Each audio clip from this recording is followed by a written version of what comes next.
Welcome, everyone. Tuesday Night Live, Eastern Outdoors. We are back.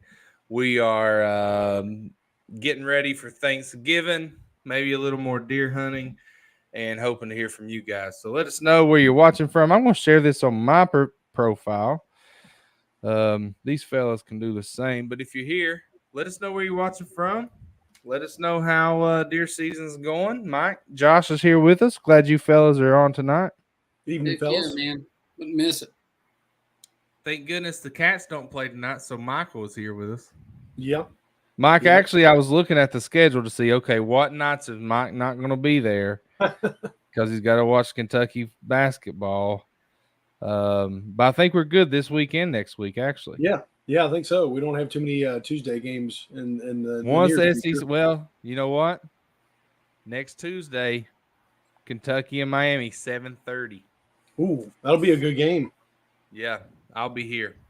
Jimmy, Pawpaw, Carol, Jimmy, Jimmy, did I message you yesterday? Because I started to.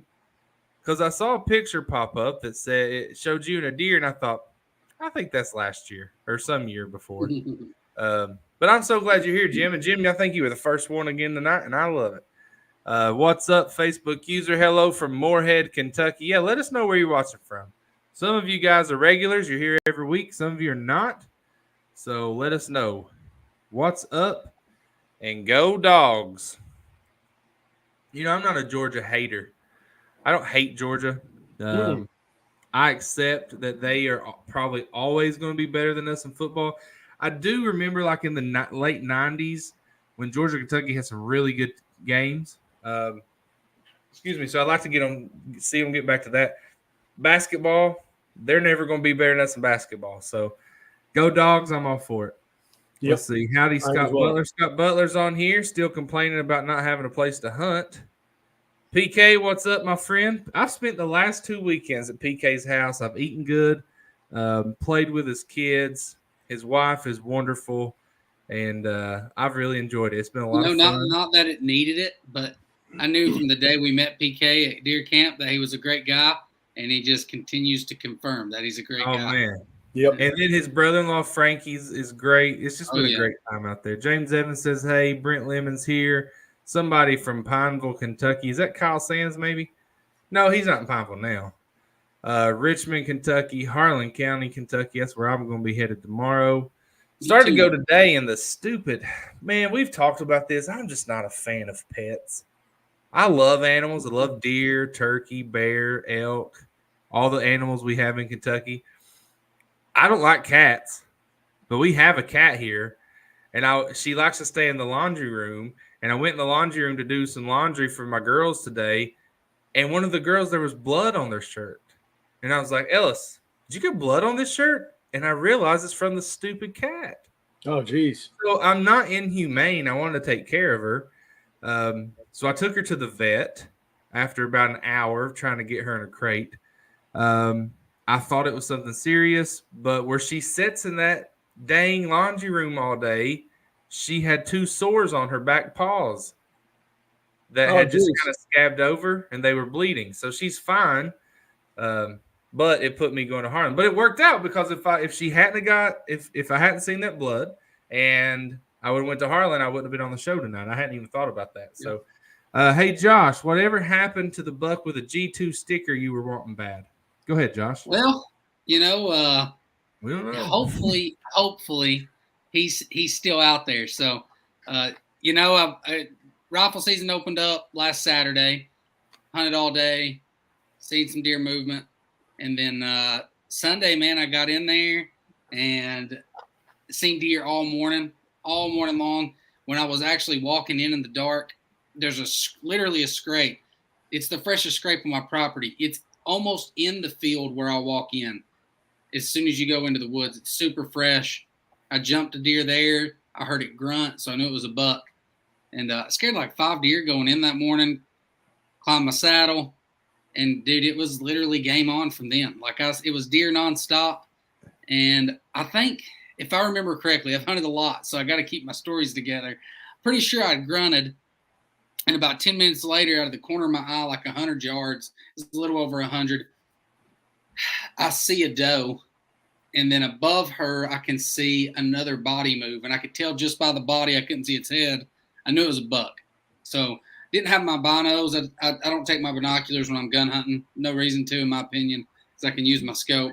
So I start zooming in, and I'll send the picture to John here in a minute so you can see him. But he's an 8-pointer. Oh, so hold on. You didn't. But the answer is, I thought you were still talking about the 13-pointer with the sticker. I'm getting there. Okay. Hey, the bottom line is, James, your guess is as good as his right now, right? And that's true. Yeah. But send me that picture, and we'll show. I'll send it to you right now. But anyways, I'll try to make long story short here. So the buck came out. I'm about to send John the picture. I literally had him in my scope and decided not to shoot because his G1 and G2s are missing. And then I looked at him again as he was walking off and was like, maybe I do want to shoot him. So I grunted. And when I grunted, that buck turned back around and came back in. And as I had my scope up, I turned my safety off. And it was like 110 yards. And then I hear something behind me. So I take my gun off safe and I turn real quick. And the buck I killed is walking directly at me, has no idea. And, dude, I decided to pull the trigger. I did. He had a good body on him. He had some mass in his antlers. He was real wide. And, man, I decided, like, hey, man, and here's the thing. I shot him. It's a week later, and now all I want to do is go hunt. That's all I want to do. I just want to go hunt. But the 13-pointer with the kickers, I have no idea. No idea. He's not been on camera. He'll show back up. I've not seen him. Hopefully he's alive. He'll show back up. Either Mike, he's either going to show up on camera or he's going to show up on Facebook with someone else holding his antlers. And that's fine. Hey, we will see him again. I'll be very happy for him. I will. Now you did have a great buck. Maybe your biggest show up the other day. Josh was taking his neighbor's son out there. I'm gonna go ahead and tell this for him. He had this. They left a little early. He got a picture of a big wide buck that came in, and he came in 1 minute with 1 minute left of shooting light. So that boy could have had the buck of his life, but he wanted to go home.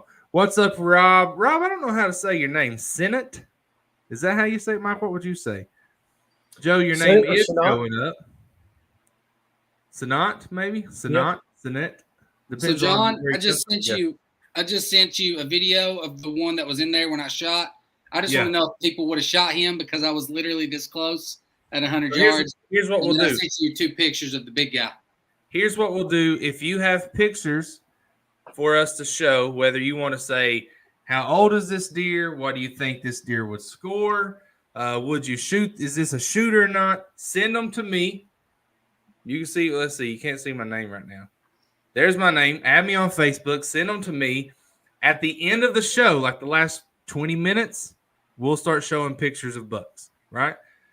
Right now, we're just going to talk to you guys. So this guy says rut hunting is unpatternable. Pre- and post-rut can get them back on food sources. That's true. Kyle Sands right here, the resident deer expert for Eastern Outdoors. I was messaging him while I was at Fort Knox all weekend. What do you think? What do you think?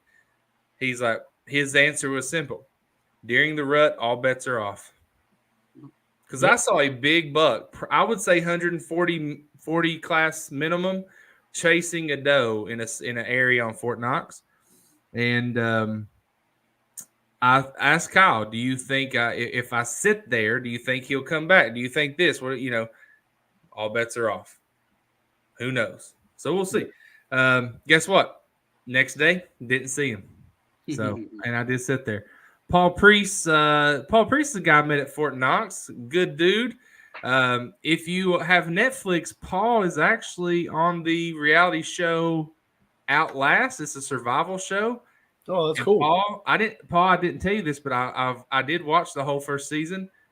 Excellent job, my friend. You already watched the whole first season? Yeah, it's been 10 days. I watched a couple episodes that weekend when I got back, and I got some time on my hands right now. But, how'd you do at Fort Knox? Empty-handed. Maybe we'll make it back this weekend. It's not looking good, but we'll see. Chris Creek says, what's up? Hey, Chris, appreciate you. Philip Biley here is Going to be elk hunting Saturday. I kind of hooked Philip up with some intel on some elk, and so I'm hoping that he's got a cow tag. I'm hoping it comes through. John, did you see any more deer at Knox? I did. I had 4 deer come in on Sunday. They were 3 does. I think one was a buck. I didn't see it, but he came in right after I grunted, and he came in behind me, the worst spot where my wind was blowing. I had great wind everywhere. Did not anticipate. Again, all bets are off. Did not anticipate a buck or a deer coming in that way. I'm thinking he came up after he heard the grunt, and he blew, and I never saw him. So who knows? I'm gonna say he was a button buck or a spike, just so I feel better. David Craig, I got your photos. Jonathan Harrell. Let's see. Gordy's here. We got so many people talking here. Gordy's here. Heartland Hunter. Stream is crazy funny on YouTube. Man. Gary and Jackie just said, can't wait for you to show Caleb's deer. He really worked for that buck. I wish Caleb was on here because just the way he was talking in the chat, I would like to hear the story behind him harvesting that buck, because just by what he had said and what Gary just said, it seems like there's a history between Caleb and that deer. I love those types of stories, man. So I got it wrong. This is Paul Priest Sr. I met Paul Priest Jr. This is not the first time I've done this. Hey, Paul, we're glad you're here, brother. And I was glad to meet your son. So let's see. Is anyone, Michael, you've been quiet. Is anyone having deer on camera at our farm in Mercer County? It's like they left the place. We have around 10 cameras on 500 acres, not getting anything. Mike, what do you think? You got some cameras on some private land. What are you seeing? Oh, wow. Yeah. Actually, I had a small buck come in to some antler builder just a little bit ago. While we were jumping on, starting the live, I actually got another camera. I'll update it really quickly, see what it was. Oh, little bitty spike, real tiny.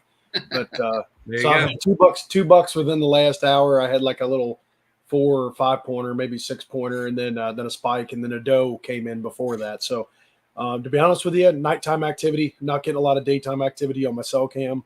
Yeah. I'll preface that by saying it's kind of in an area where there's a cornfield and it's on the edge of a patch of woods and stuff like that. So it's kind of out in the open. I wouldn't expect a ton of deer to be using some things like that out in the open. Yeah. So I probably need to reposition that camera. We've talked about that off air several times, but haven't been back down to where that camera is in a couple weeks, to be honest with you. But yeah, I'm getting a lot of nighttime movement on my camera. And again, I think we're still kind of in that, probably in the latter portion of the rut. I think we're going to start getting into it's declining. All right. So it's certainly declining. The peak is about 12th to the 14th, something like that, maybe a week ago. Yeah. It's on its way down. And then, as some people have said, you get a small window of rut action in December for the does that have not been bred. And then even there's going to be does in December or in January that are still not bred, and you'll get an even smaller window of action. So there's definitely, if you've not killed a buck, right, some of you may be satisfied with killing does. I am. That's fine. But if you're still after a buck, just because rifle season goes out or November is over, that's no reason to stop. There will be a lot of big bucks killed between Christmas and the January 5th, somewhere through there, when it gets cold, when people aren't hunting. That's a good time. So James Dixon said he's not seeing deer in Mercer County. This person says they are. So we'll see. Kyle Sam says, how many folks have been successful? Buck does harvested for me, 0 bucks, 3 does. So let's get some comments going here. Kyle's asking, how many have you killed? So put your number of bucks / number of does you've killed. I'll start. 1 buck, 1 doe. Josh? I've killed a buck, and then my son has killed a buck and a doe. So 3 total. You also killed. No, just for you though. You've also killed a doe. You killed a buck and a doe. Oh shoot! I did kill a doe. I forgot. I always forget it. So I've killed why? Because you were in a moment of weakness, Josh. You grabbed your crossbow and killed that doe. I should be ashamed of myself. Ashamed. That's why I gave it away today. Listen, I don't care. You gave what away? The crossbow. You better not, because I'm killing something with it too. I really did give it away today. Who's got it? John Allen. Well, I'm glad you guys keep me in the loop. Thanks. Yeah. Mike, what's your ratio? Mike, what's your success ratio this year? I got 2 does before my buck, and I got my buck during the gun season. My 2 does are with crossbow. So 1 buck, 2 does. What's everybody else got? Let's see here. Brent Lemming said, "How could you forget about that milk mustache doe?" Yeah, Brent is Brent's got the buck. Tony Delk 0-0 right there. Is Tony Delk 00, Mike? Wasn't he 00? Yeah. Yep. And, hey, Kelsey Holland, 1 buck, 1 doe. 1 doe. I haven't seen a doe, but I need one. Joe also said he killed a buck on Thursday in shorts and Crocs. So that's something. PK, 0 bucks, 1 doe. Beaver Hole says he's seen 40 plus yesterday, but only 4 scrubs. Wow. Beaver, remind us where you are. Where's Beaver located? Does anybody remember? I don't. Sorry, Beaver. It's been a while since he's been on here. So they won't let us kill does in Rockcastle with a rifle. That's true because it's a zone 1 or zone 4 county. But if you go down to London, which is right down the road, you could. Or if you drive north or drive east to some Daniel Boone land in, I don't know, where, Moorhead maybe you could.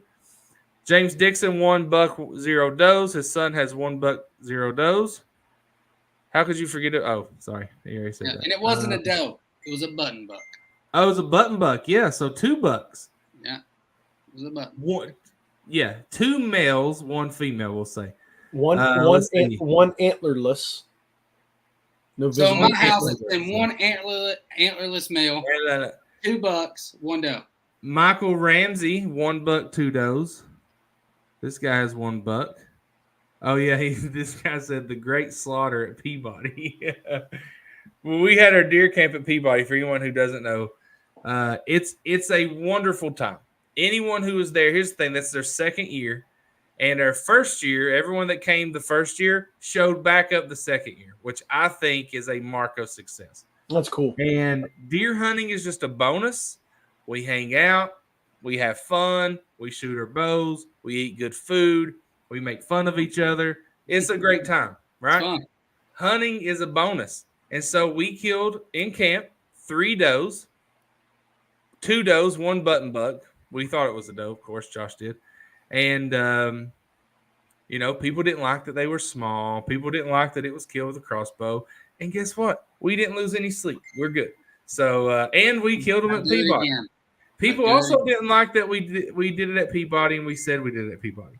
Again, no worries. Hey, just to kind of tap back on. Uh-oh. Can you hear me? No, what I was going to say, just to tap on what while ago what you and Mike was talking about, just on the movement when that guy mentioned it earlier. A lot of times I like to just disagree with John because he's my brother, and I like to just get conversation, which Mike knows that too. I just like to get things going a little bit. But John did tell me probably a month ago, hey, peak rut's going to be around the 14th. And in my head, I'm thinking, how does he know it's going to be around the 14th? I don't. But because it is every year. It's 100%. John is correct because guys, can someone record that? Yeah, it's we're recording right now. It's correct because, dude, all season, my little areas where I put antler builder out was hit nonstop, and then I moved some cameras because they quit showing up, and it's because they were constantly on the move, chasing and just moving. And now this week I put out a new feed site along with my old feed site, and literally in like 4 days I've had almost 10 bucks show up. So it's starting to the chasing's going away, and they're going. It's starting to trickle off. It's starting to go back down. So that antler builder you put out the first day you put it out, you had 5 bucks within like 2 hours, and that 1 buck. So he had a doe that was in the corn or the feed. It's not all corn. And when that buck came in, I thought, uh-oh. But they just sat there and ate together. I was like, okay. Yeah. Pull up that picture of the big one. Let's get back to how many deer people have killed real quick. Yes, Philip says 0 deer for him, but he's going to get an elk cow elk this weekend. 1 doe almost 3 weeks ago. Can we get Adam out of here? Come on. Didn't he do this before? Somebody has. I think so, yeah. Mike, 100%. John, if you go to Knox this weekend, message me. I'll be in the same area we discussed. Chris, I will. If I go, I will definitely send you a text. Scared of snakes? No way at Peabody. Now, David, I've only seen snakes at Peabody in the gravel roads. And I've seen some big ones spread out, but I've never seen them while hunting. I've only seen them spread out in the roads on the warmer days. Let's see. Yeah, so Kelsey says going along with that peak rut around the 14th, 15th. He said the 15th, 16th was wild. I believe it. Casey says best time to hunt 7th and 8th last 2 weeks of season. And the last 2 weeks of season, sorry. Thomas Collins passed 0 for 0. 0 bucks, 0 does. Passed on a decent 8. Opening morning of rifle, saw several does. Man, I am kicking myself, Thomas, because I was at Fort Knox Saturday morning. My goal, kill a deer early Saturday, go home. 8:30, a buck walks out. At Fort Knox, it has to be 12 inches wide in the outside spread. I see the right antler, and my first thought is, oh, he's good. But I need to confirm the other side. And I just pussyfooted around is the only way I could say it. He walked through there. He turned and looked at me, and I was like, oh, he's definitely big enough. He's nice. And it was just too late. I just couldn't. I should have anyway just pulled my gun up and shot him. There's so many things I would have done differently. Mike, stop. Yes, I should have. But I think it's a learning experience, though, because you're so used to bow hunting. I've never registered to pick up and look. You know, you never registered. Oh, if I would have had my compound, take a look. Yeah. If I'd had my compound, I'd be showing you pictures of him right now. Yeah. He'd been dead easy. I'm so paranoid about seeing deer with my scope. You know, when you're saddle where you got your bridge? Yeah. I sit with my gun like this. Oh. I don't hang it up at all. I literally sit there the whole day with it laying across my bridge. I'm afraid I would drop it and it would shoot me in the hind end. I never set down my bow, and I never set down my gun ever when I'm hunting ever. Yeah, I will my bow, but my gun I hang on the hanger. I don't. I have it on my lap with my hand on it. So if a deer comes in, I just got to do that. Well, you can't really do that in a saddle. I guess you could, but I don't know.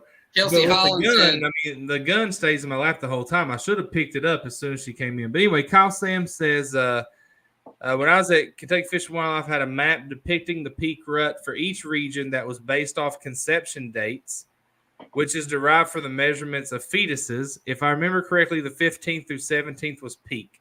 That's pretty awesome. Consistent. So I love that. There you That's go. Great information. Talking about conception and fetuses. By conception, he means when the baby is conceived, when the baby fawn is conceived.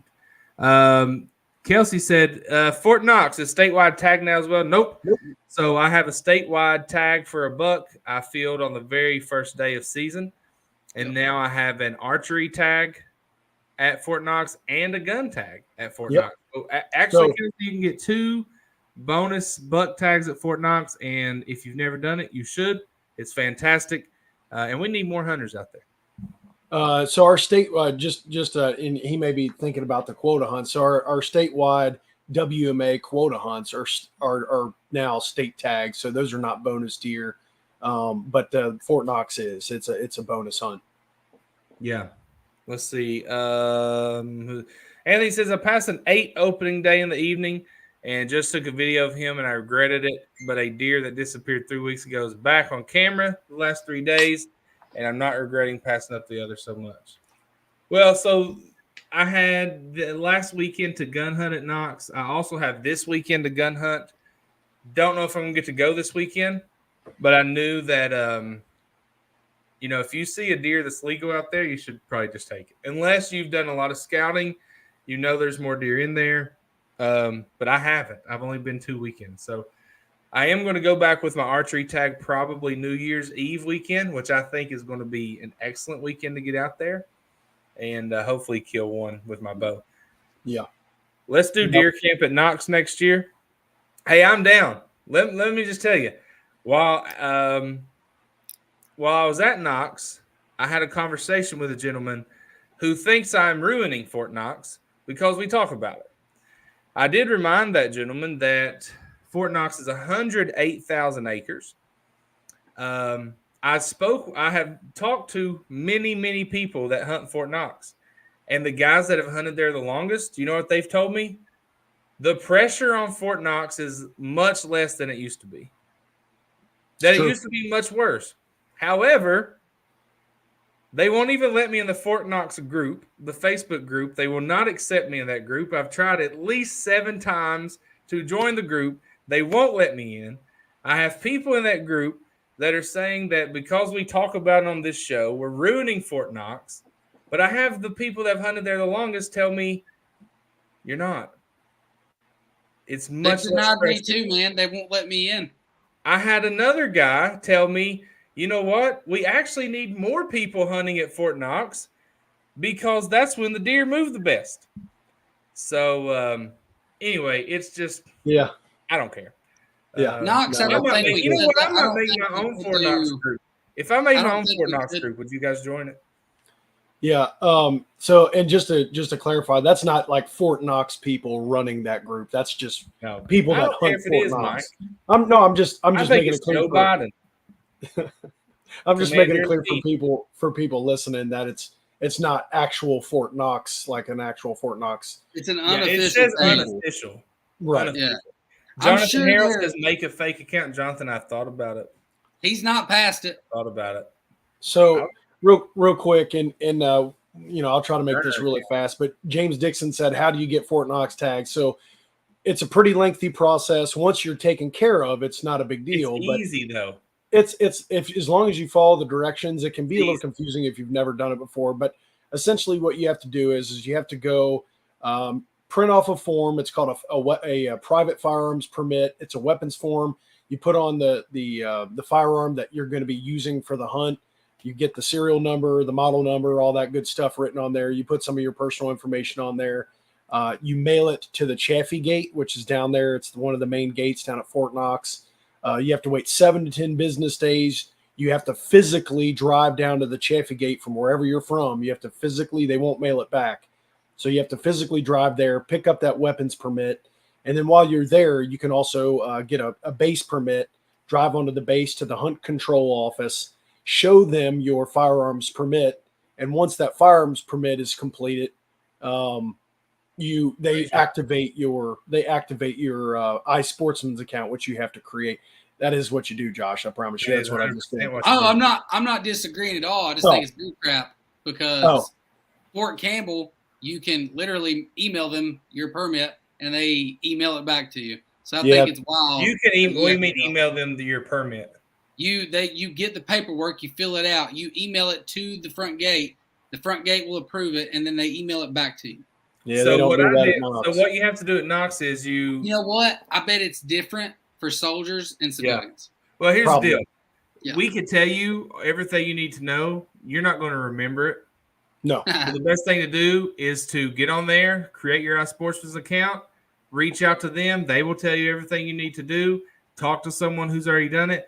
But a lot of things Mike said is all 100% true. You don't have to do most of that. You don't even have to do for archery. If you want to archery, you don't. Fort Knox, you literally they validate your driver's license. You buy the permit and you go. So bow hunting at Fort Knox is super easy. Just make sure you get a pass. Well, you got to do that, yeah.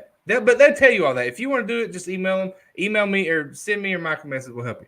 I think everybody should do it. It's crazy if you don't. Real quick, another person, just a really great question. I just wanted to get to it really quickly. Kelsey Holland said, good to know if one gets drawn Fort Knox, does that exclude them from quota? No. I've always quota hunted a certain WMA and wouldn't want to get knocked out of that area. So it wouldn't prevent you from not getting picked for a quota hunt. However, a lot of the quota hunts line up on some of those Fort Knox weekends. So you would have to pick. You would either have to go to Fort Knox or you would have to go to that WMA that you want to go to. It wouldn't affect you from getting picked for your WMA hunt. So that's I wanted to make sure I let you know of that. But sometimes they land on the same weekend, so you got to pick. Here's what I would say, Kelsey. If you bow hunt, it doesn't matter. You can bow hunt from the second weekend of September at Knox through the first weekend of January with some dates excluded in there. If you gun hunt, you're either going to gun hunt the third weekend of November, the weekend after Thanksgiving, or the second weekend in December.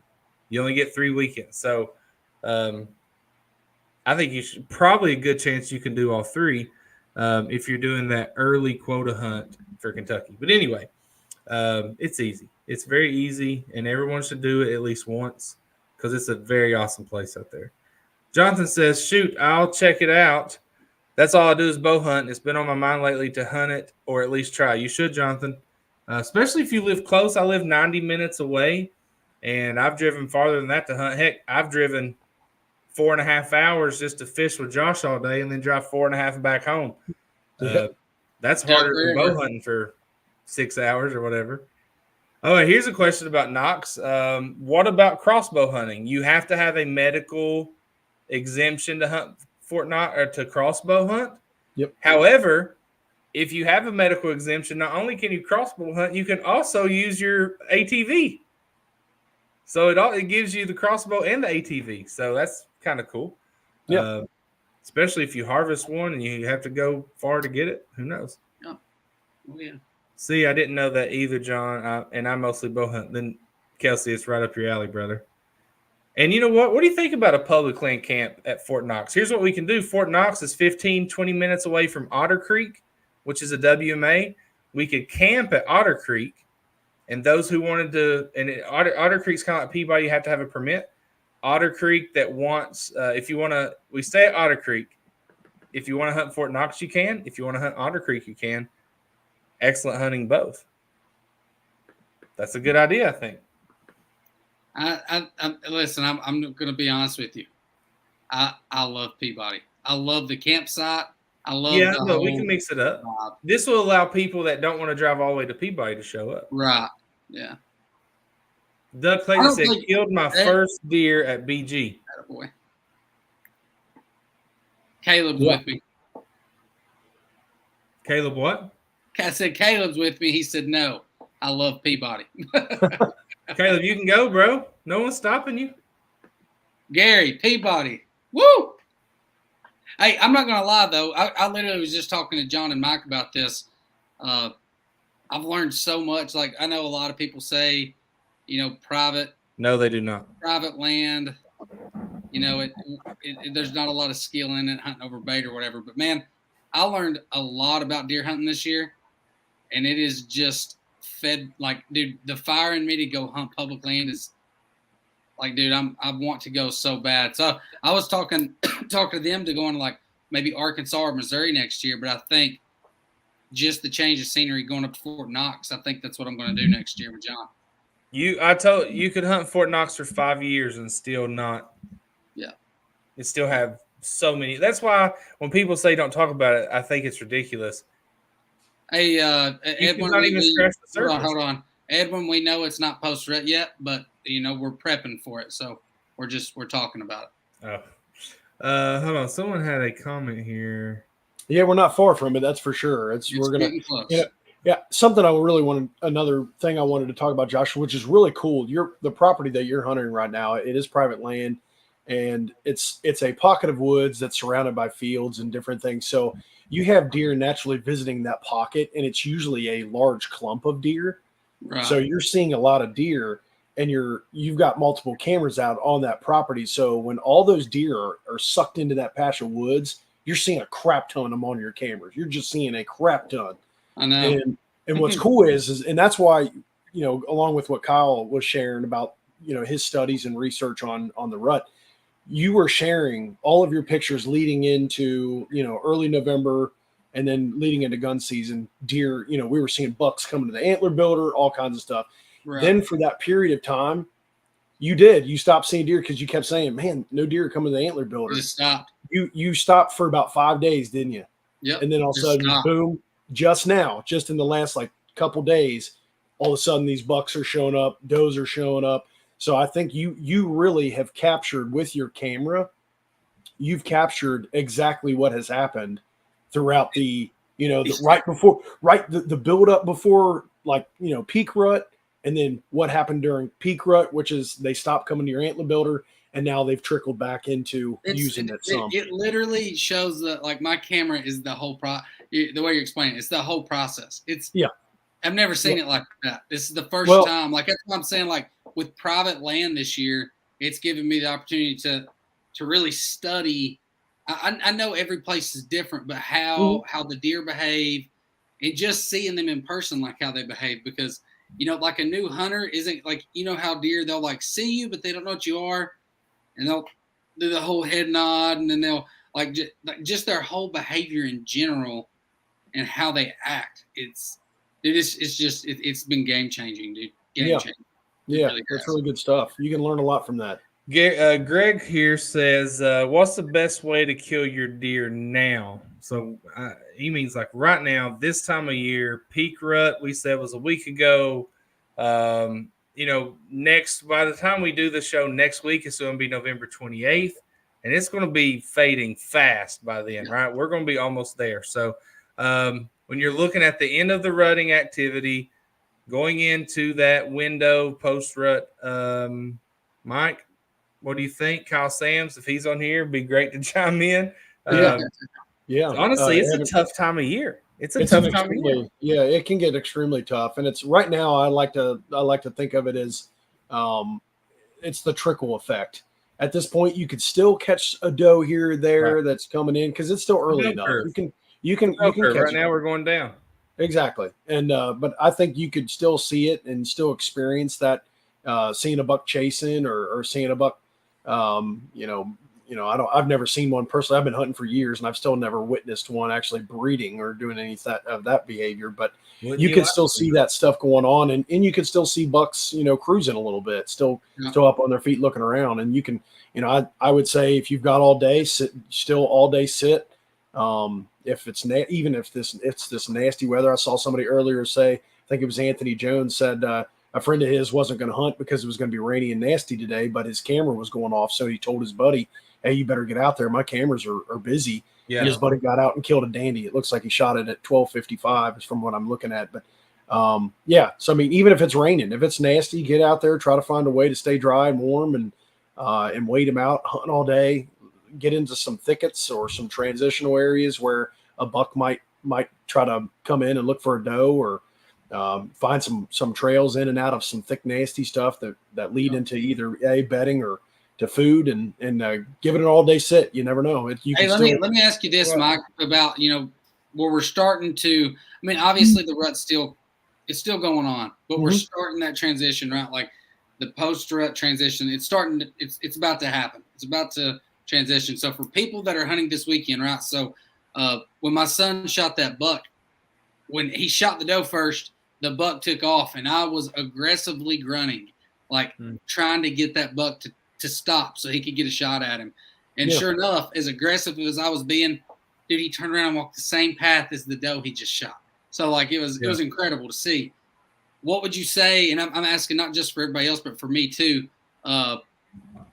This weekend, how would you go about your rattling and your grunting? Would you go back to like that beginning stages of where the rut was starting to take off? Do you think like that more aggressive approach is still going to work? It could still work. You guys know me. I'm very conservative with some of the stuff that I do, especially the decisions I'm making while I'm hunting.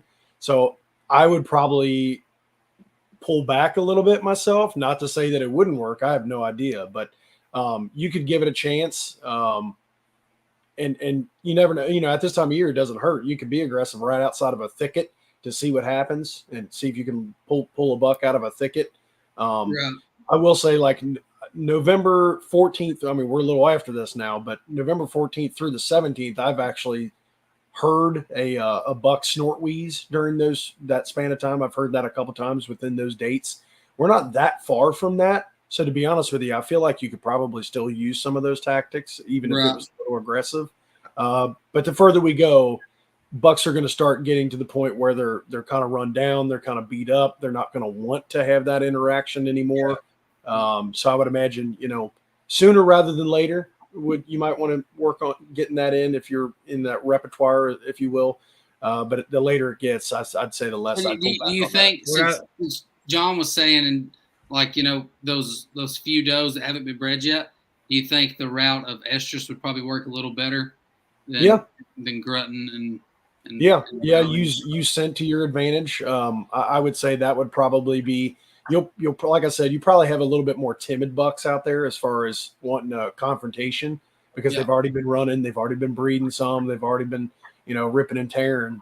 So they're probably gonna be a little bit more tired. Yeah. I'd love to hear Kyle's thoughts on this as well if he's still. I think he may have left. I think to go back to what Greg asked about buck activity, and then several people responded with this: bucks during the rut, their food intake decreases. Right. So they're not eating as much. So just like Josh, like we said, you had as soon as you put out that antler builder, like literally 5 bucks in 2 hours. I mean, it was crazy. Did you almost fall just now? No, I'm just getting comfy. It looked like you almost fell, which would have been great. It would have been the best moment. I'm right against the night. Funny, but I'm right against the corner and I'm trying to get comfy. That would have been fantastic. But anyway, if you're on private and you can put out feed, that's a great idea. If you're on public, I guess any food source you can find on public, really. Maybe it's acorns, maybe it's setting up on a fence line that butts up to private, hoping they're coming back and forth. Maybe it's a clover field. I don't know. So something that they're going to be hitting. But, food sources, like a lot of people said. Jonathan said he put out corn yesterday, and I've had a bunch of action today, literally all day. Yeah, right now, if you're on private, man, and you can feed, go for it. Mike, I was going to ask you, when will you guys cut your cornfield? Because I would say you'll find them out there quite a bit. Yeah, that's a good question. My uncle, his tractor needs a repair to the tire, I believe. So he actually did I think it happened at the time, but he mowed a couple cuts in the corn, and then he ended up having some kind of malfunction with his tractor. So he got that back to the house, has to fix it, and then we'll probably try to knock some of that down as soon as possible. It's pretty much time to do that. Yeah, I figure so. So this is a great comment. It said a few years ago, I saw bucks chasing a doe during the December muzzleloader weekend at Fort Knox. Yeah. Which is like the second weekend of December. That second wave of does, yearlings, or unbred came in, I guess. I think I saw a timeline that said December 10th. It's kind of the peak of that second window. There's just not a lot of does in heat right then, right? Especially compared to what we're seeing in November. So you may never see it. I mean, seeing that is probably rare, I would think. But that's cool. I think things will pick up this weekend a little bit. Maybe. I don't know. If there's a lot of hunters at Knox, I think it's going to go well because more hunters, deer are going to move more as they hear noise and smell scents and whatnot. Yeah. Well, to the person's point. So Saturday at Knox, I mean, let's see, I think day shooting light started at 6:58. In 12 minutes, I'd already heard 10 or more shots, and it was like that most of the day. On Saturday, I heard about 5, or Sunday, I heard about 5 shots Sunday morning, 0 shots in the afternoon, but Sunday it was empty. There were people there, but not even – like even going to the gas station at 4 o'clock that morning, or actually we were there at 3:30 to get coffee. Even going to the gas station at 3:30 that morning on Saturday, probably 15 hunters at the gas station. On Sunday, it was just me. Yeah, and so I think too I think the weather is going to affect it as well this weekend. I'm glad Kyle's bring it up. You're going to offend the biologist. The reason I say so, right? So I'm looking at it right now. Friday, the highest. Hold on, Greg. I hope you do. I hope you get one, Greg, and I hope you kill him in food, and you can come back and show us next Tuesday. Friday night, Josh. Go ahead. It's going to be cold. You're going to move. Friday evening, or Friday in general, the high is 52, and then Saturday it drops down to 33. Okay, so. That's one drop. Okay. That's I think the temperature, a rise, even a rise or fall that drastically in temperature, I think has an effect on them. Right. So then Sunday, when I'm talking about Western Kentucky out in Hopkinsville, right? Okay. Sunday, highs 49 and it's going to rain. So right. I think rain is good because it's going to rain. But the thing is, Monday through Thursday, after we get that rain on Sunday, it's 31, 27, 28, 26. I'm cold. I'm- Just thinking about it. Next week is going to be a great week to hunt. It's going to be a good week to hunt. Oh, we got the deer expert back, fellas. Kyle Sams, legitimate biologist.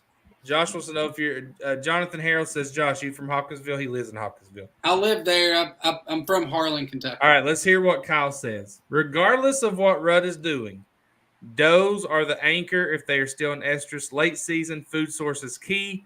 Those bucks will try to recoup the weight they lost from rutting. Also, bucks like to stay in their home range because that's what they know best. However, they do like to take excursions to find those does. So,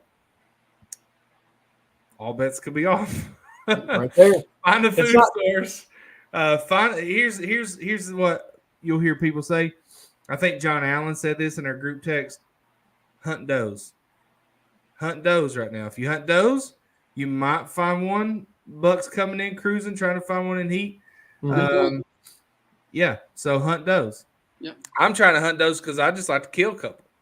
But thank you for the response.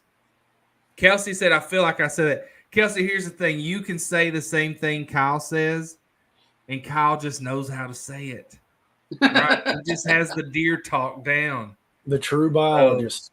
See, like I said, hunt the does. I actually said that before he did.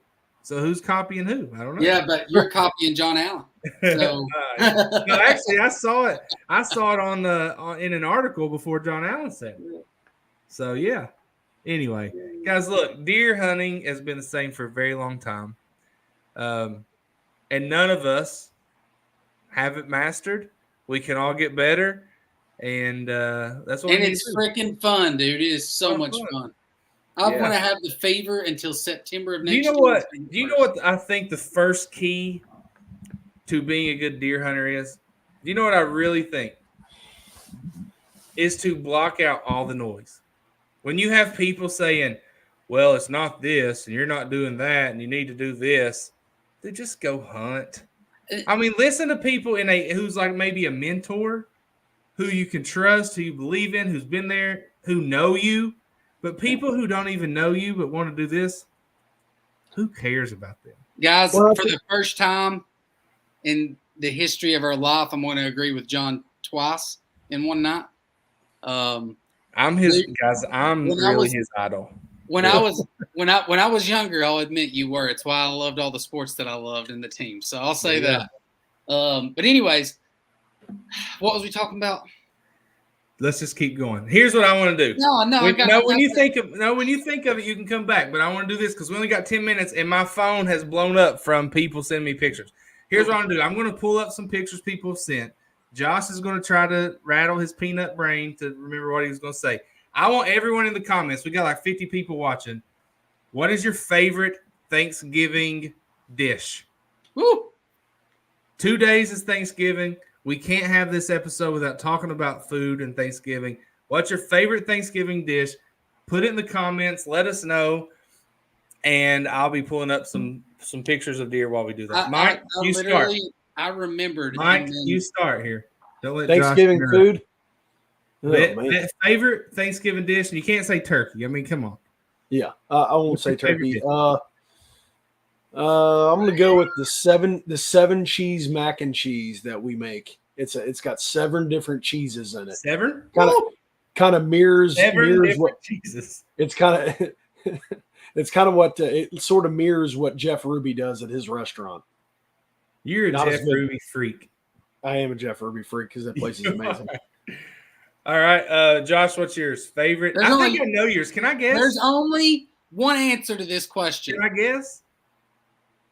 Go ahead. Is it Mom's sweet potato casserole? It is Mom's sweet potato casserole because I really like it. Not only is it delicious by itself, but I like taking the bread and dipping in it, the ham and the turkey and dipping in it. Sweet potato casserole is the way to go for Thanksgiving. I just don't really like it. I love it, man. God, it's good. Actually, a woman I work with, we're doing a Christmas party, and she brought in a sweet potato pie today for everybody to try out. And man, it was good. All right, let's look at this deer right here. No, this was a deer. Sorry, this is a deer. our buddy Caleb Hatmaker killed yesterday. Was that it? Mm-hmm. And so you see here, he had it on camera the 13th. There he is after he harvested. Now look, you see that? That's a great picture. You see those tines broken off right there? Caleb texted the group. Anthony. Huh? Anthony said he don't like sweet potato casserole. Oh, man. Hey, Josh doesn't like you, Anthony. I So Caleb texted the group and was like, man, he must have been fighting. He's lost 2 of his tines. There it is. I love this. There's a rub. But then Caleb found the tines. And here's why. Caleb has been known to deploy several shots at animals that he kills. Last spring, when he killed a turkey, he shot it. It flew away. He shot it while it was flying away. And then it still survived because I think he missed. And he shot it a 3rd time. Well, this buck actually was not fighting. Caleb realized he shot the antler off at one point. So I think Caleb shot the antler. The deer froze and Caleb shot it. I don't remember the story exactly, but he did get a nice deer. And we're very happy for you, Caleb. Caleb, I'm just curious if one of 2 things. Do you rush your first shot or did the Navy not teach you how to shoot? Listen, before anyone criticizes Caleb, you can, if anyone on here wants to criticize Caleb for shooting a turkey a few times, shooting an antler off a deer, you can save it. I don't care what you say. Caleb's my friend, and get lost. He's a good dude, man. While Caleb's pretty pictures up there, I just want to see our answers here. Stuffing, cheesy hash browns sound good. Cream corn, I gotta say, cream corn is good. Kind of a boring pick. Kelsey, that's not one. Stuffing is probably my favorite. Deviled eggs. Here's the thing about deviled eggs. I've tasted some horrible deviled eggs, but man, when they're good, they're good. Casey likes. It says all you need to know about Casey. It honestly makes sense, Casey.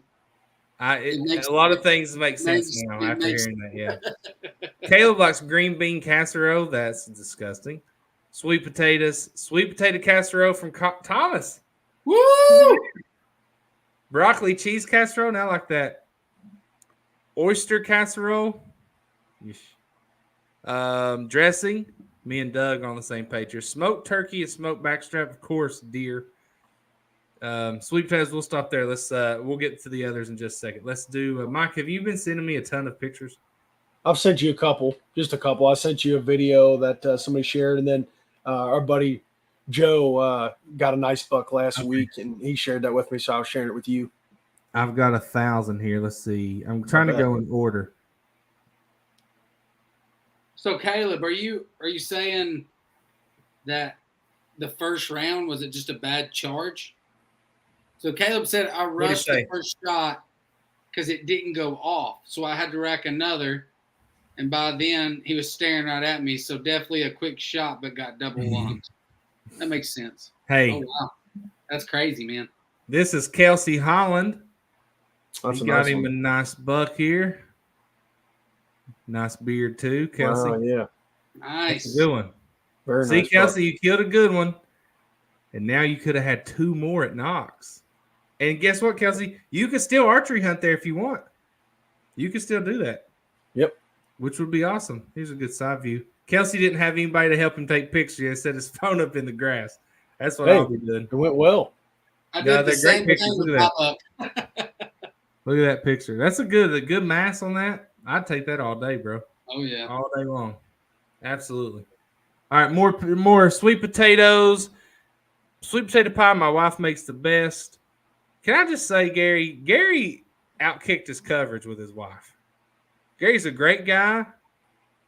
I'm sure he's the best husband in the world. But Gary's wife is a pretty lady, very successful. Gary hit a home run right there. Yeah. Let's see. Joe says stuffing. Sound like you and him are going to be wrestling at camp instead of you and PK. Oh gosh, I wouldn't do that. Joe said stuffing. Greg says dumplings. Broccoli casserole. I like broccoli casserole. Sweet potatoes. Me too. Don't like sweet potato casserole. Kyle says, Josh, Do you know what it's called when you clean up the sauce with the bread? I don't. Slopping Sopping it up, baby. You're sopping it up. That's the only thing I can think of. Man, my mama used to make me gravy and biscuits, and she'd say, "Now take that extra biscuit and sop it up." Hey, every Boy, time I I think of her, I think of, because people like, they talk about it around here, like molasses and stuff that they eat with their biscuits. And I always tell them, like, man, my mama, she would take corn syrup and butter and mix that up and eat her biscuits. Dude. You know what she'd call it? Syrup and butter. Syrup and butter. Syrup and butter.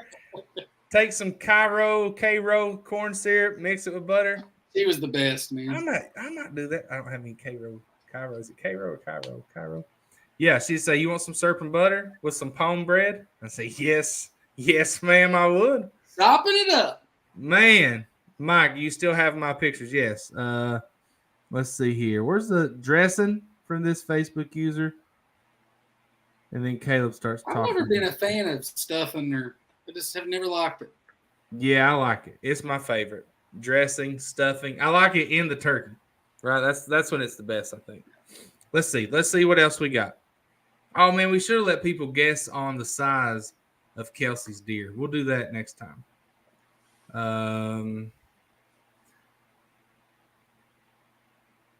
All right. My top 2 got shot here. So Drew Miller, here's a good one for us to score. This deer is still alive. He said his top 2 on his bucket or his big buck list got shot. So now he's after this boy. Looks like a 1, 2, 3. This one looks like a 10-pointer here and an 8-pointer here. So looks like a kicker on that left G1. Yeah, I don't know if it's big enough, though. I guess it has to be like an inch or more to be scored. But anyway, we'll just say a 10-pointer. What do you guys think that thing would score? Sopping. There you go. Sopping it up. That's a nice deer. 145 gross. I don't know if Kelsey's talking about his or this one. What do you think? Give us a score on old Drew Miller's. Is it Drew? I wish I could see it front on, like the yeah, and I've got that zoomed in. Give it a score on Drew Miller's buck. Now, Drew is a Louisville fan, so if you want to score it on the low side, go right ahead.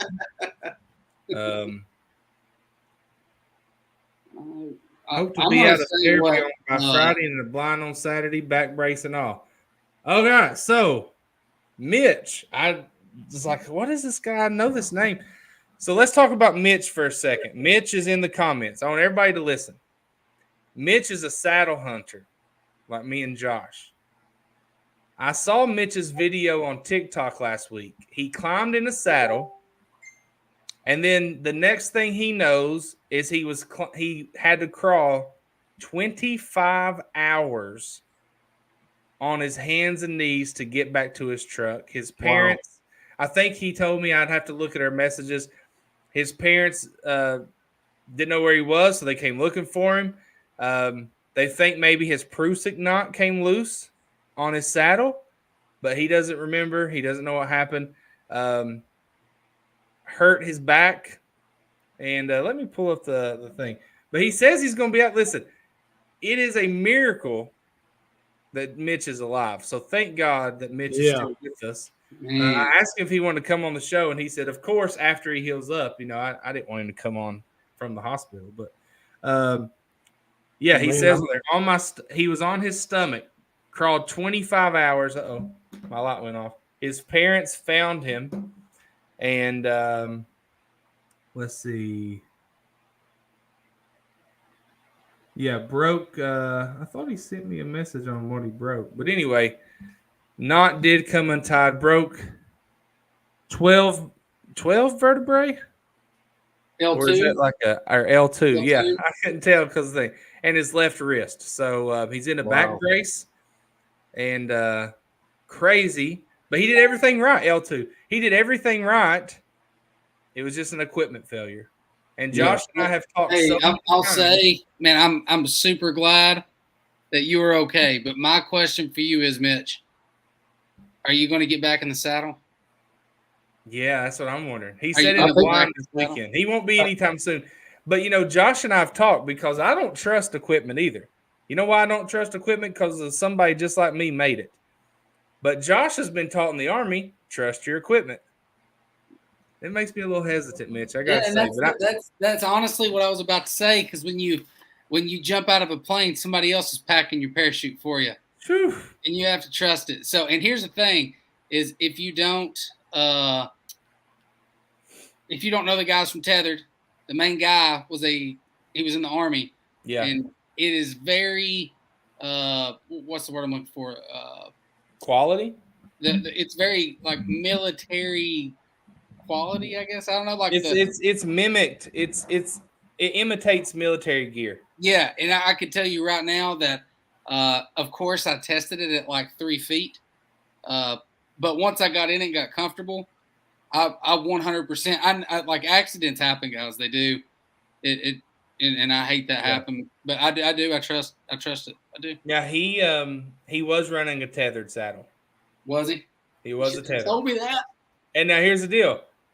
We know the guys at Tethered. I love the guys at Tethered. I trust the guys at Tethered. Mistakes happen. I trust the guys at Tethered. I trust my tethered saddle. But man, freak accidents happen. It does, man. We're all human. It happens. And I don't think Mitch did anything wrong. I think it was sure. he'd done the same thing. Who knows how many times, and the Prusik knot came untied. He says Indiana DNR is doing I think Mitch is in Louisville. Maybe he's a Louisville fan. We'll give him a break since he's injured. Indiana DNR doing investigation on what happened. It may be next year before I get in a tree. Mitch, it'd probably be never before I got in a tree. So he said tethered saddle, but my tether rope was a hunter safety system rope. So did the rope fail or did the saddle fail? I don't know that one. I believe it was the rope. I thought I saw. There too. Yeah. Okay. Caleb says, I do trust. So we've got several people on here that run a tethered saddle. I do trust it because the minute you don't, you will hesitate and make mistakes. Okay. Yep. You know what I do, though? And this kind of ensures that I'll never do this again, that I'll continue doing this, is I do have my tether up above me right here, but I keep my lineman's rope around the tree and I just loosen it so I can still move around. But if something were to happen, that lineman's rope is my second tier safety. So I try. You know how you said earlier, you kind of for hunters just to kind of tone out all of the bad stuff right from the get go. I don't mean this. I don't mean some of this. I mean like people who are negative voices. That's what I'm talking about. That's what I'm talking about. So you remember Ben Johnson? He was a math teacher. Yeah, he shot. Didn't he accidentally shoot himself? He did. I've been talking to him lately because I'd posted about. I was talking to him about tethered saddles and stuff, and he had seen a bunch of reviews on them, like not just tethered in general, but just different stuff about how they were poorly made and they were breaking and stuff like that. And dude, I don't go read that stuff because I just go test. I just go test the gear out, and if you could ask John, I'm a very paranoid person. Like to the max. I'm a very, very paranoid person. And if I trust it, I know I'm good. I know I'm good. Here's the thing. Doug Clayton said, always let people know where you're hunting. It's true. There is never a person that I don't share a pin with on where I'm going. So yeah. Even if you just tell your neighbor or something like, hey, if you don't have a wife or a girlfriend or you're not with your parents, just say, hey, I'm going hunting. If I don't come back, if I'm not here in the morning, come look for me, right? I literally tell Tawny, hey, if you don't hear from me by 9 o'clock, just call John. Mitch said the Prusik on his rope failed. That's what I was going to show. So the Prusik on the rope fell. Yeah, man. Hey, Mitch, we hate to hear it, brother. Yeah, but I'm so glad that you're here to talk about it. Yeah, absolutely. I'm glad that you're here to talk about it. Prayers for your recovery, and I hope everything goes well. I know it'll be a long road to get back to some semblance of normalcy. So we're praying for you. It's on Saturday. Yeah. Hey, I'm glad you're able to still get out there. That's for sure. Many prayers. Good ending to that story. Yeah, good ending to that story is to go kill a buck this weekend. So here's Gary. Is it Gary Craig? No, David Craig. David Craig sent me this.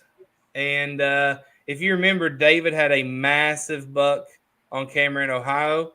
This is not that buck, but it's still a good buck. That's a great buck. Yeah. And he also Looks older. little Oh, cool. feller, Look at that. got him one too with an awesome AR rifle there. AR. Yeah, that's awesome. That's a nice buck too. That is awesome. Yeah, good deal. Let's see what else we got. If you want your bucks shown, just send them to me. I'll try to get to all of them. Sometimes I miss one here or there, but let's see. Jonathan Harrell, who is probably still on here. Ooh, this is a cool buck. This one might be hard for people to see, so you might have to squint. Boom. Let's see here. Jonathan says, how old do you think this buck is? That's what he wants to know. How old do you think that wow. is? It's a cool looking buck. Mm-hmm. What do you think, Michael? I just want to know, Jonathan, is this buck dead? Maybe it's on your wall. Can you zoom in? That's the most I can zoom in. I'd like to see the belly on that deer. That would help me a little bit, but I'm thinking maybe 5.5. That's what Joe said, 5.5.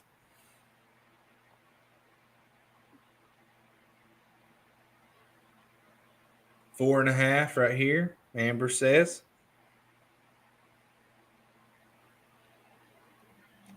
He's got a real Jonathan said he sent me more pics. I didn't know that. Nice.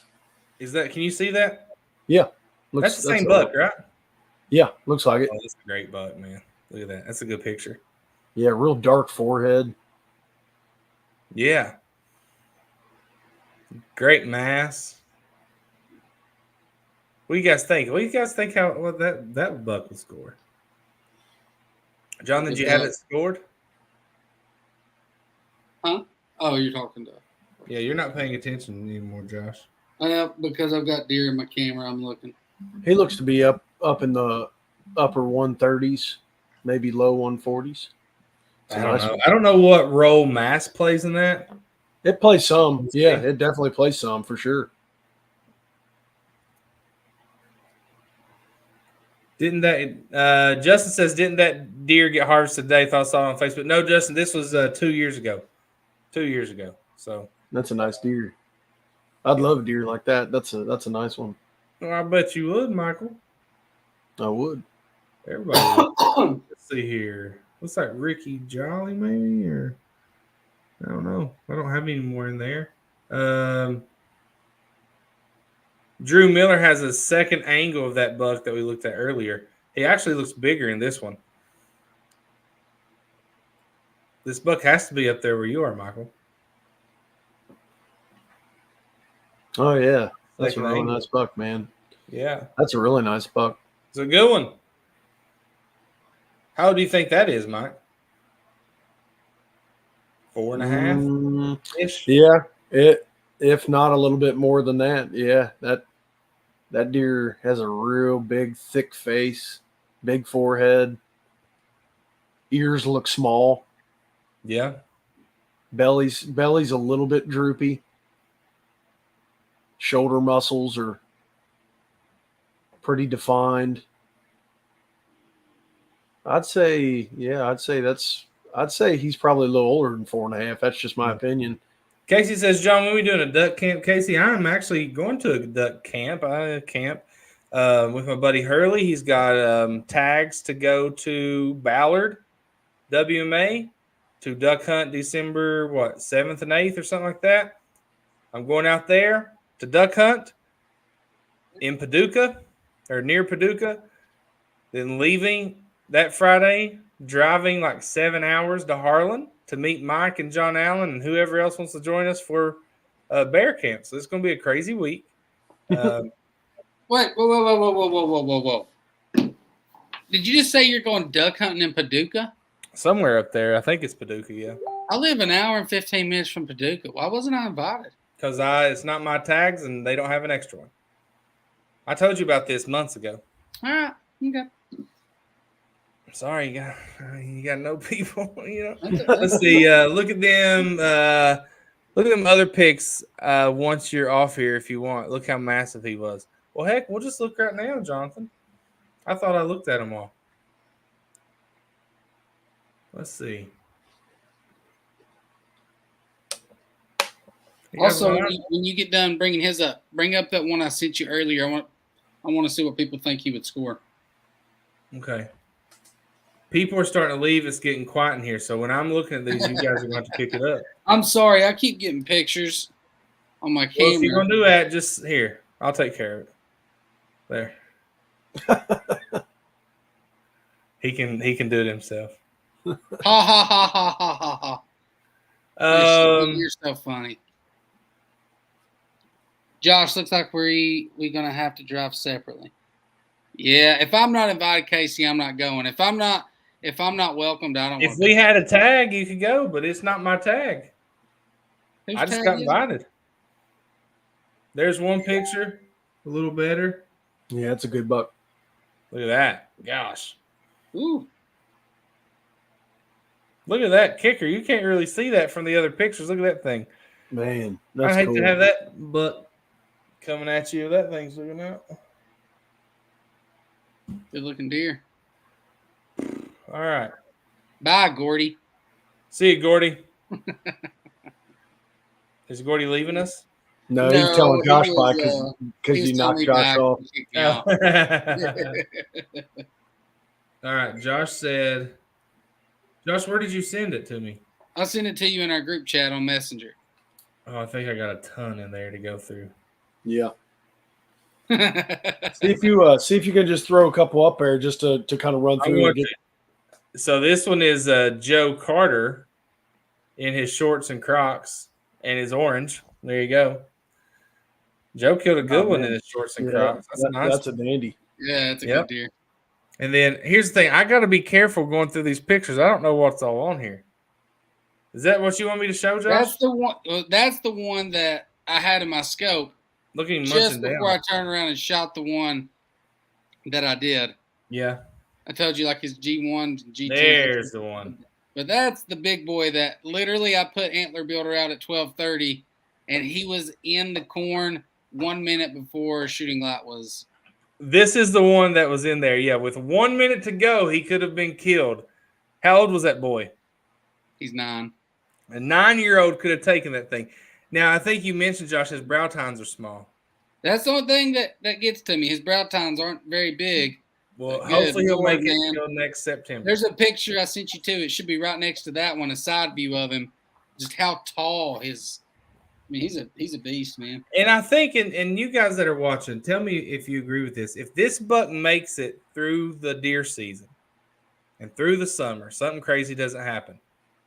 These bucks like this, if Josh establishes good feed sites, and Josh, you need to talk to Jonathan Stewart, who really has figured out how to pattern bucks during their summer pattern going into September. He's killed like 145 incher and up like 5 years in a row because he patterns them.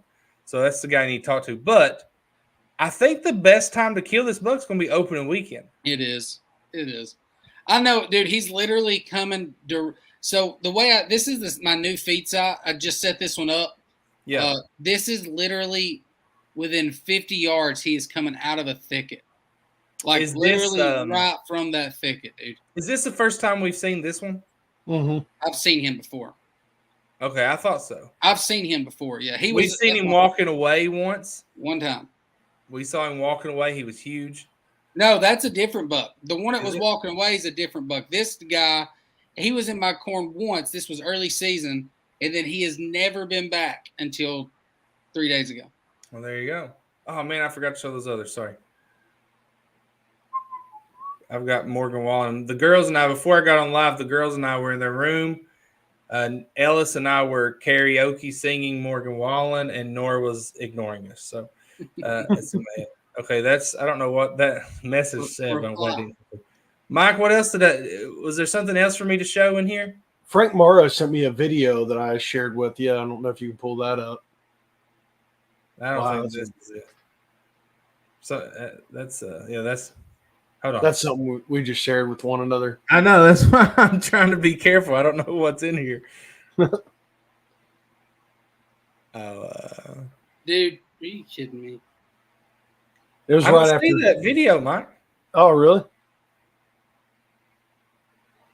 I don't know if you'll be able to see this or not. Let's see. Hold on. So Frank Morrow is a big deer killer. Yeah, it was right after all the things that you just showed at Josh's. It should be right after that, unless it didn't come through. Oh, that's not Frank's though. Is it? Yeah, he sent it to me. Oh gosh. I don't know why it's being difficult. Yeah, Lots of I great think it's a bucks deer, in I think these it's a deer that he personally videoed. Definitely a lot of great bucks. Let's see. Can you see that now? Yep. Yeah, look at that. That's a big buck. Yeah, that's a Is very that big buck? buck. It kind of is that recent? It looks like it's in velvet right there. Yeah, that was probably from back in the It's summer. very green. Okay, yeah. So, I dude, thought it was he's recent, but not. still, that's huge. Huge buck. So he's not showed up but one time, and now he shows up 3 days ago. This is 5 minutes ago. There he is. Back at it again. I'm trying to get the video, dude. These deer are too smart for me, Michael. It So happens, I remember when Kelsey killed this buck. He said he had this one sent off to age it. It's a weird looking buck. See that? Oh wow. Oh, wow. It's in velvet. It's got one main tine there. I don't know what do you call that? One main beam. There you go. And one not so main beam right here. Wow. No. That deer had an injury of some kind, I assume. Yeah, I guess so. But he sent off to have it aged, kind of looking there to see. It is a big deer.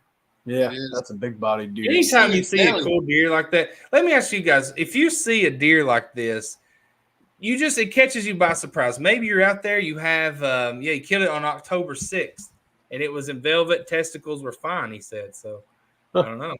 Never know. You kill it on, I was repeating that sentence. Let's say you're out there hunting, and you have bucks on your target list or whatever you have, right? And surprisingly, the buck like that Kelsey killed walks through. Do you just go ahead and shoot it? Because it's just so unique? Yeah. Oh, I would for sure. Unique bucks are cooler. Now, if you have a non-typical buck that has like all kinds of crazy stuff, I like those, but I'd rather have one like Kelsey's, I think. I know the others will get you into record books, but those unique bucks that like the one Kelsey kills cool. He says age was 6.5, literally 0 teeth. No teeth. So, and that's the thing. No teeth. Is it going to survive? Is it going to be able to eat properly? I don't know. So, all right. Well, guys, I think that pretty much wraps it up. Good show. If you're still watching and you sent me a pic, excuse me, I got hiccups. You're still watching, you sent me a picture, then holler at me real quick. But if I missed it, but I think I got everyone. Oh, here's one. I'm ready for Kentucky deer season September of next year. Here's Adam Lewis's deer. You guys want to see it? Yeah. Pull it up. This is probably my favorite deer of the night. Ooh, in the smoker, baby. Nice. There you go. Best deer of the night. Like it. It's the one you can eat right there. Nice. Still eat the same. Night, great. What do you say? Night, guys, been great. Gordy, we appreciate you. Hey, we appreciate all of you. I think at one point we had like 80-some people watching. We're down to 24. We've been going an hour and 20 minutes. Happy Thanksgiving, everyone. If you've not killed your buck, there's still plenty of time. Don't give up. Keep going. Yep. And we'll be here next Tuesday. Hope you guys get all the turkey, sweet potato casserole, green beans, macaroni and cheese, stuffing that you can have. You go out there and hunt on Saturday and Sunday and come back and join us Tuesday night. Mike, Josh, thank you guys for being here. Everyone else, have a good one. Thank y'all. Happy Thanksgiving. See you guys. See ya.